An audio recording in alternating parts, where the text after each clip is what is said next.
Coming up on Inside the NRL. South East Queensland's lockdown has been extended until Sunday. So what does it mean for the NRL?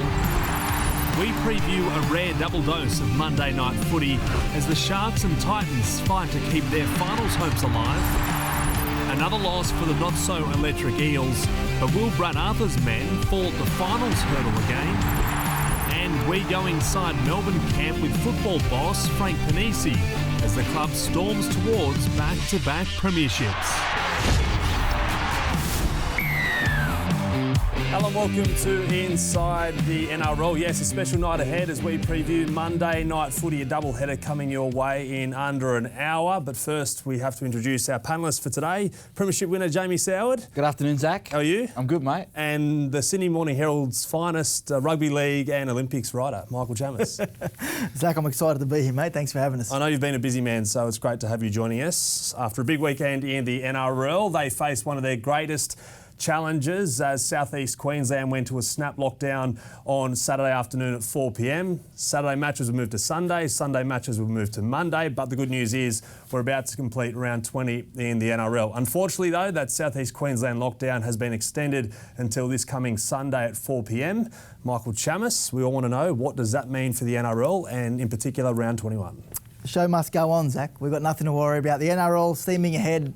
They're going to have a phone hook up with the clubs as we speak at the moment, 5 o'clock, to let the clubs know that they will continue as scheduled. The games will remain on the days that they are scheduled in the draw. So Knights, Broncos, Thursday night is our next match after the round concludes tonight. However, the locations are probably going to change. So the conversations are being had at the moment between the NRL and the Queensland government around potentially having 3 venues that they can alternate, because the NRL believes that 50-odd games, Suncorp Stadium over the next 10 weeks, potentially, is not going to hold up. The surface won't hold up. So they want to use Sunshine Coast, they want to use the stadium at Gold Coast, and they want to use Suncorp as well. So the original plan, they're hoping to get the green light from the government, and hopefully that means we get footy across 3 venues as scheduled. One thing we've heard since last March was that every option is on the table when it comes to the NRL. So what's the NRL's plan B, C, D, if the situation in South East Queensland worsens in the coming days? Well, they're still trying to get plan A right. So once they nail down the Queensland situation, they've got the exemptions, and there's every likelihood the players will be in level 4 protocols for the remainder of the season, because they cannot afford to be out. Even if the Queensland restrictions ease, they cannot afford to be having players out in the community in case there are infections. And so there's every chance this is their season now. They're in hotels for the rest of the year. In regards to backups, I've heard different suggestions on the table. There's talk about Canberra, looking into Canberra to see if that can host the NRL, hopefully for a limited period, hopefully not too long, if they need to go to Canberra. The other option then is northern New South Wales and using regional towns maybe in Queensland as well. So everything being explored, but right now trying to get plan A sorted before they move on to plan B, C and D. Could you have a super 24 days, condense the comp going forward and just play the rest of the games, everyone on a couple of 5-day rests, have Monday, Tuesday, Wednesday, work it out like that and get the season finished? The other suggestion might be that the teams that are out of contention, in a couple of weeks' time, you may just have to skip forward to a finals and get the season over and done with. There are plenty of options on the table, but it is remarkable that they've still got the competition going. At the end, look, I'd love to see a footy fest, 24 days, whatever it is, of continuous footy. But at the end of the day, the money comes from the broadcasters. The broadcasters have requirements as per their contract. So I'd imagine you'd have a certain amount of games you'd need to get completed, which means I don't see us cutting the season short in terms of removing games. However, I'm sure if worse comes to worse and they needed to get games done quickly, or they miss games, the weekend, there was every chance we may not have played footy over the weekend. I don't think they would have extended the season by another week. They would have played catch-up over those next 5 rounds to make up the matches. So, that's the dream. Well, that means you've got a weekend without footy before you even get there. No training. Just play. How good. Sowie, the Knights, as it stands, will be coming off a 4-day turnaround. Do we expect any pushback from players this week and in coming weeks as this scenario changes even daily? I would hope not. I would hate to be the player that comes out and pushes back on it, because you're still getting full freight and there's a lot of people out there doing it, really tough at the moment. So I think the 4-day turnaround, especially a team like the Newcastle Knights, some weeks we've watched them and they look like they're dead in the water. last week, they'd want to get back out in the field straight away and continue that form. So, yeah, I think the short turnarounds, you're going to see a little bit of pushback in terms of player management and stuff like that, but I think it'd be great. All right, plenty of talk over the weekend was about the 2021 NRL Grand Final. Sowie, where should it be, the MCG or Suncorp Stadium? Suncorp Stadium for me, Zach. If you can't have it in Sydney, you've got to have it in Suncorp. I don't even like Origin going outside New South Wales and Queensland. I've been a traditionalist and won't change my opinion on any of that.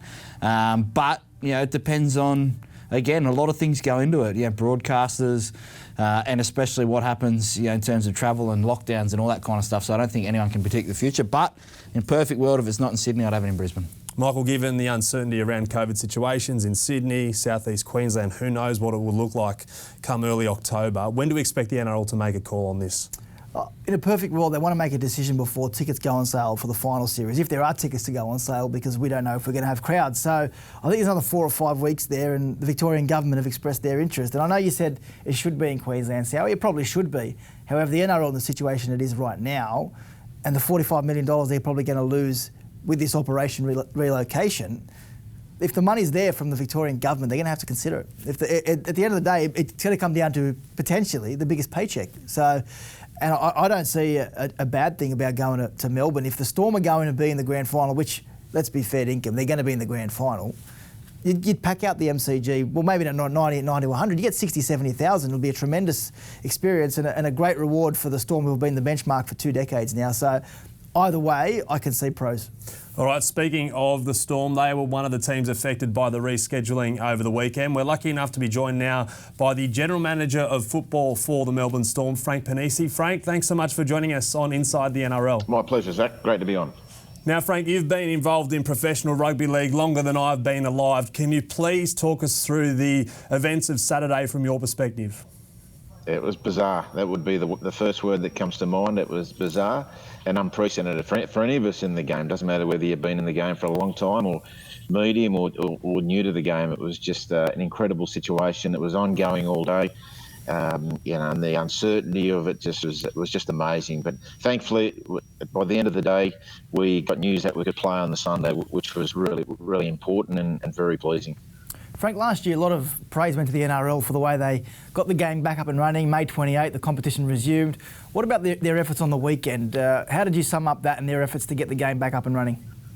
Absolutely outstanding, Michael. I really mean that. I think they've done an incredible job, over the last 18 months. But I think Saturday was probably with last year coming back from the lockdown so early. But outside of that one, I think this is their finest hour. I think it was such a tough day Saturday, and things were changing so quickly. So to get all games played this weekend was a remarkable effort. And I think, obviously Andrew Abdo and Peter Volandis get all the credit, and so they should. But they've got a pretty good management team there behind, and Graham Annesley and Jason King and all their team that really kept us all abreast of what was happening, and as I said, did a fantastic job getting it all up and running yesterday.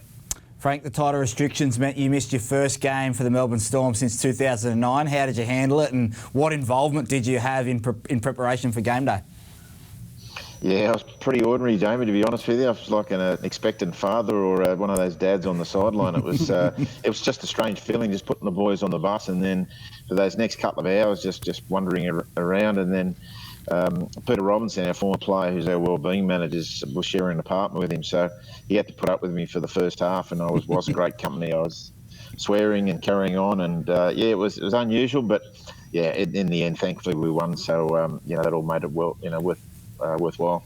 Frank, the situation you find yourselves in the moment, it's you're no stranger to this situation, given what you went through last year on your way to winning a comp. How will the other teams adjust to this, given that most of those teams, this is a new situation they find themselves in? I like anything, Michael. I think some teams will handle it really well. Once they've got strong cultures and can handle adversity and resilience. You're looking at the Roosters, one of our arch rivals. You can just with their injuries, let alone what's going on with the relocation, how well they're handling it. So really strong clubs like that will blossom. Whereas others, if they've got any cracks or haven't got that strong culture, they might go the other way around. So it'll be interesting, but it's it'll test the clubs. There's no doubt about it. But even having gone through it last year, there's some advantages. It's again we're coming to situations like we did on Saturday. It was all new to us. It's like we haven't, even though we've been through a lot in the last 18 months, we didn't have to go through that last year, what we went on Saturday. Frank, Craig Bellamy's re-signed till 2026, which is great news, and we often hear about how much he's made a difference in players' lives. What's he done for you in terms of at the game and away from the game? What things has he taught you in your career? Probably no different to the players, Jamie, in terms of one thing about Craig, he gets the very best out of the people that, work with him, under him, play for him, and he's no different. His high standards and his expectations are so high, it just brings out the best. So whilst my job's completely different from one of his assistant coaches or obviously the playing wise, he just brings out the best in you. And more importantly, you just enjoy working. I enjoy working with him. He certainly brings out the best in me, and I enjoy that part of it as well.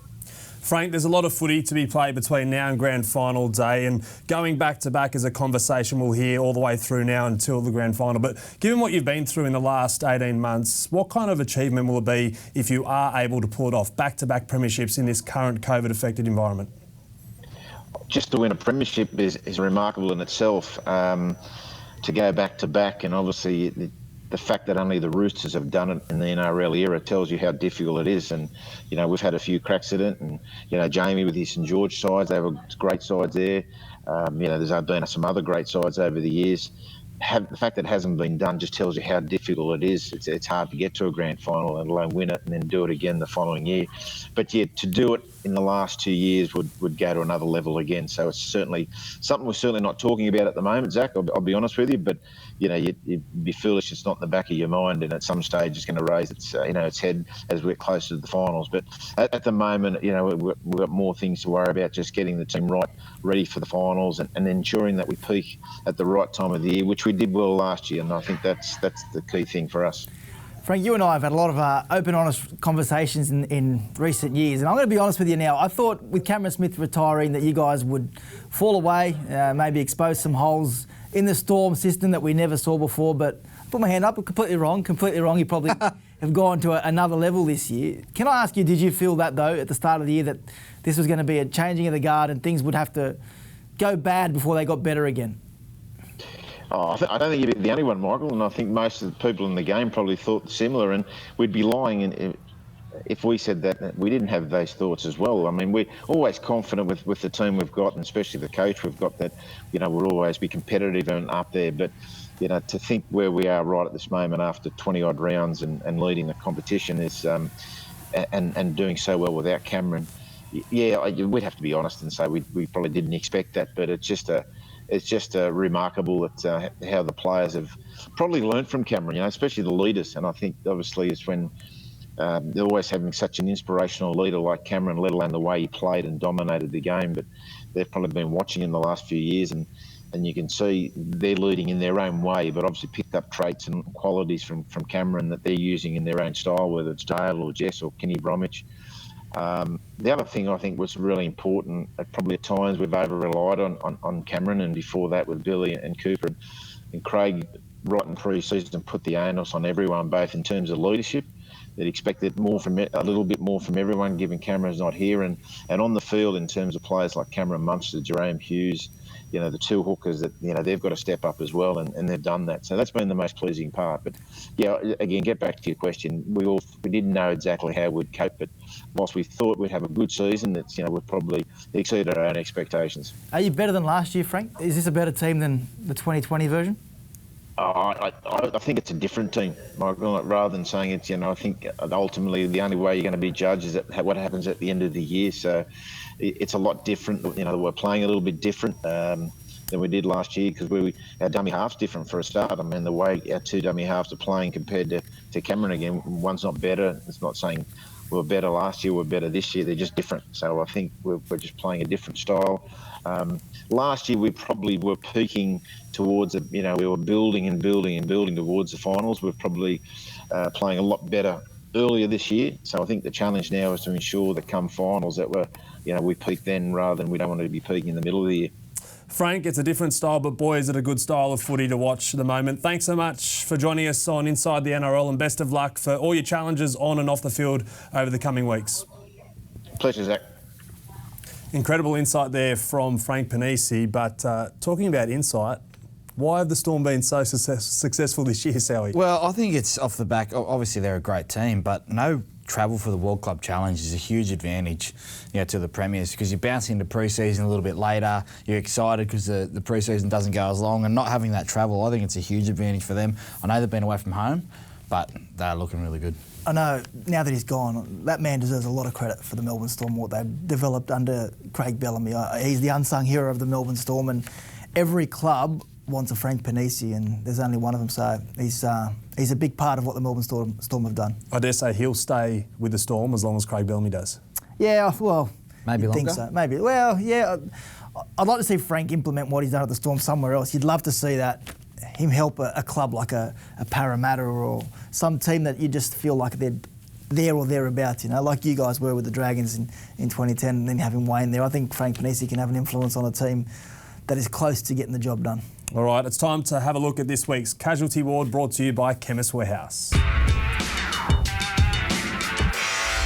And unfortunately, it's more bad news for the Roosters after he was overlooked last week. Josh Morris injured his hamstring against the Eels and won't play again until the finals. Katoni Stagg's injury-plagued 12 months has gone from bad to worse. After playing just 4 games in his return from a ruptured ACL, the Broncos strike weapon is out for the season with a fresh knee injury. His teammate, Jake Turpin, might be lucky to return from an ankle issue in the final rounds. Sadly, though, we won't see one of the game's best rookies in action again this year after Dane Laurie broke his leg against the Warriors. In a boost for Michael Maguire's men, the club expects James Tarmo to face the Bulldogs after he withdrew last week with a foot problem. The Eels are sweating on the fitness of Regan Campbell-Gillard, who picked up a groin injury, while Wonga Blake, Kenny Bromwich and Sebastian Chris must all pass their tests to play in round 21. That's an easy one for you, Zac. Normally we're 3 or 4 pages into that before you catch your breath, so... I think I could, honestly, not enough positivity with you with that Warehouse Casualty Ward. They're injured. I'm not going to be No, I positive know, but about I just think every week there's a bit of a... All right, it is time for Hit or Miss. All right, last week, as we discussed earlier, Craig Bellamy re-signed with the Storm until the end of 2026. So Melbourne will win 2 more premierships between now and when Craig Bellamy departs the club. Jamie Soward. Hit. So that means they only have to win 1 from 22 to 26. So they'll have 5 years to do it, because I think they've got this year. If they play their best footy this year and having Craig Bellamy, and you heard from Frank Ponissi, I mean, they're 2 of the best operators in the game. And they've found a way to reinvent their attack without Cameron Smith. You heard Chammas talk about it. That, for me, has been the most impressive thing. I knew they were really good. I didn't write them off. I did that mistake a couple of years ago when I first got out into the media, thinking that they lost Slater. Will they? They lose Cronk. Will they be able to live up to that? Doesn't happen anymore. So, I think they will. And the one thing I will say is that Melbourne were always seen as this team that wins the wrestle, so they win the games. They've eliminated the wrestle in terms of the rule they're the best point and scoring they are team still in the best history. team in the comp. Best point scoring team in history. Maybe if they eliminated it earlier, they would have won more competitions. Hit or miss? That's the theory. Hit or miss, 2 comps between now and 2026? I'm going to say hit. I agree with Sowie. I think this year is wrapped up. I just don't think Nathan Cleary returns the player that he was post-injury. I think Penrith were going to win the comp this year, and Nathan Cleary is so big of a loss that they can't overcome that when he comes back at 70, 80%. So, to me, they will hit. Okay, time to move on. Parramatta have lost back-to-back matches. It's a bit worrying given their run home. With that in mind, the Eels will be bundled out in the first week of the finals. Michael? It's a miss from me, because the first week of the finals, they'll play whoever finishes 7th and 8th if they miss the top 4. And who don't they want to see if they finish that? I think it's an easy one to say miss, right? Honestly, I think no one's going to lose games on purpose. I think it's a better result for Parramatta to finish 5th instead of finishing 4th and play Melbourne week 1 of the finals. Get belted, confidence dented, pressure on. I reckon they play Cronulla or Dragons in 8th, win that first week, and then go into that second week with a bit of confidence. Maybe they can pull off an upset against a South Sydney or a Roosters or someone like that. The conversation, though, changes if it's the Raiders finish 8th. Well, I think if they finish, they could slip to 6th, the Eels. They're not playing good at all. They're in free fall at the moment. I'm really worried about 5th or 6th them. doesn't matter. Like even the top 3. But if they finish 6th and had to play a Raiders side or a Newcastle side that are red hot with some guys there that can, just mix it up a little bit. I don't think you want to see. If you finish 6th, I don't think you want to see Newcastle or the Raiders, because they might just... So hit or miss to the question? Well, I had miss written down, but I mean, I might say hit. They're in huge danger at the moment. They're not playing well. Okay, the West Tigers have suffered yet another embarrassing loss. On Friday night, it was against the Warriors. The West Tigers must start winning to save their coach, Michael Maguire. Jamie. Hit. Their grand final is against the Bulldogs. They need to show something. The other night wasn't acceptable. I did radio all weekend and there was a lot of upset West Tigers fans. And, the teams, you need to be able to show that you're improving, and some teams just aren't. And so you need to make a change. And it's the old adage, you can't sack 17 players or 20 players. You've got to make a change. So there's some tough decisions coming up for the Tigers. Michael? Miss for me. I don't think even winning saves Michael Maguire. To be honest with you, I think there's no point doing anything now, because if you decide to move on from a coach, get another coach, it's a week of process there. Then he's got to go to quarantine for 2 weeks.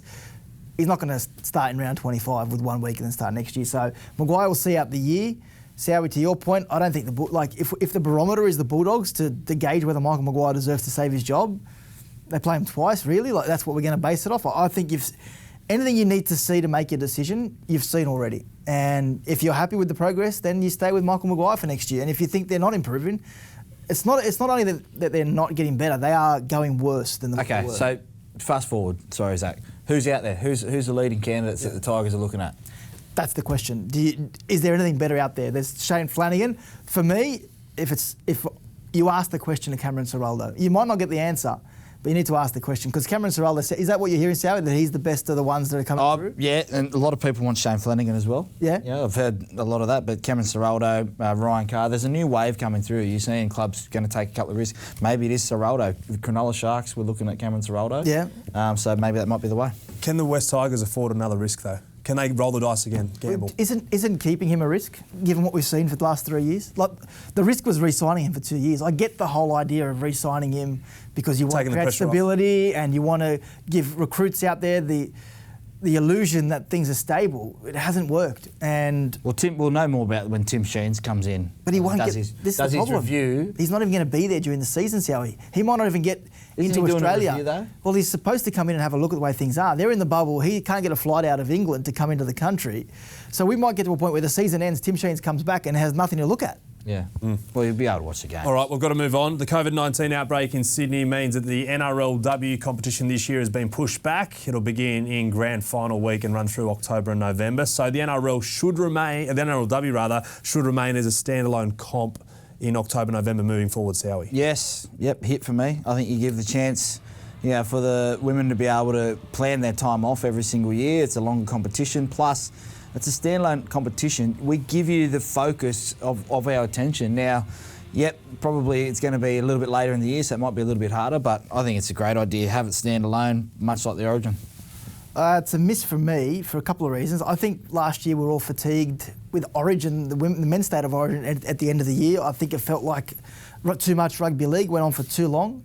And the other thing is, and this is probably the most important part, I think that period, and this year's not a good example because the World Cup's likely to be postponed, or NRL said they're not sending players over, but that needs to be a period where men and women, we focus on the international game. The NRL's neglected the international game for too long. So once the season is over, NRL and NRLW, you play your men's and women's internationals in October, November, and I think that's the best way going forward.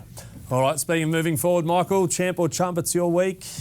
Yes, I'm going to go with the Raiders for my champ. The scenes that we saw during the week of the players reuniting with their families. This is the Raiders media team sharing this vision here. It's great to see. Obviously, we all say they earn a lot of money. They need to do whatever it takes to keep the competition alive. But some of them have kids. They all have family members who they miss. It was fantastic to see the emotion here with the Raiders, Sowie. Yeah, love that. Yeah, and hopefully we see more of that later in the week from the players that are reunited with their family from the Sydney-based clubs. And your chump, is there a chump of the week? Yes, he can do everything but sing. The great man, Frank Bellamy. Seriously. You're low. Well, it's been terrible. I want to see the vision. Can I see the vision to prove it? One more hour and my life will be through.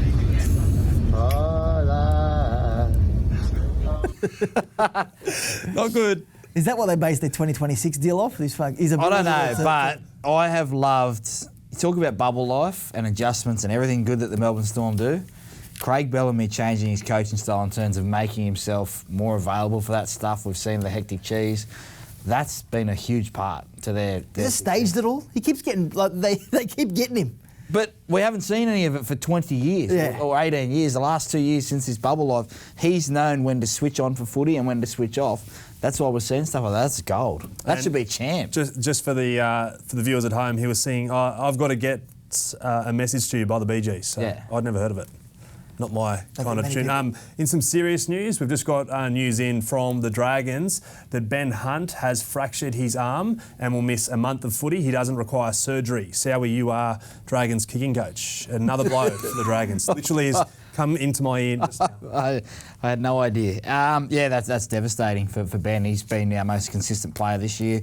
We'll give a chance to, once I get off the show, probably I'll find out. I'm previewing the game this week for the Raiders, a big game for us, but huge loss, Ben Hunt. Michael? Yeah, it's not good for the Dragons. They're falling away as it is. Ben Hunt, big loss for them. This, 4 weeks they're looking at minimum. So, yeah, you'd imagine almost season over for Ben Hunt and the Dragons, maybe. All right, don't forget NRL Teams is on tomorrow. Join Neve Owens, Breck Morley and Robbie Farah from 3:55pm Australian Eastern Standard Time. The teams will drop at 4pm. Plenty to go through after tonight's match as well. Jamie, Michael, thanks so much for joining us. Thanks, enjoy the footy tonight. Enjoy the footy at home. Stay safe. And we'll be back for more next Monday on Inside the NRL.